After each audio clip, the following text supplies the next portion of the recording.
হনুমান চল্লিশা পাঠ মামলায় স্বাধীনতা দিবসে রেড রোডের অনুষ্ঠানে প্রসঙ্গতে ক্ষুব্ধ প্রধান বিচারপতি।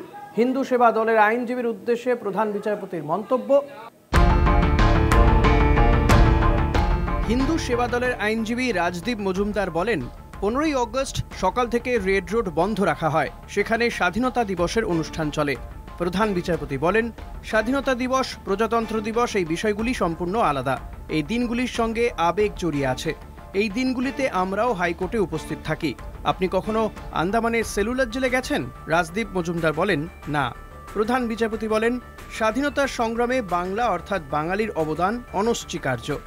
সেলুলার জেলে গেলে বোঝা যায় কত বাঙালি স্বাধীনতার জন্য নিজেদের জীবন দিয়েছেন। গিয়ে দেখে আসুন, সেখানে যে নামগুলি রয়েছে তার মধ্যে কত বাঙালি রয়েছে।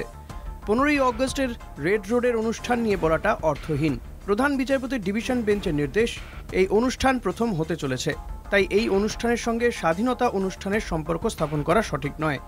আপনারা চাইলে প্রশাসন প্রস্তাবিত RR এভিনিউ বা শহীদ মিনারে অনুষ্ঠান করতে পারেন। আদালতের কাছে রেড রোডের অনুষ্ঠানের ঐতিহাসিক গুরুত্ব থাকার প্রয়োজন, তাই নতুন অনুষ্ঠানের অনুমতি দিতে রাজি নয় কলকাতা হাইকোর্ট। এমনটাই মত আইনজ্ঞ মহলে। কলকাতা টিভি।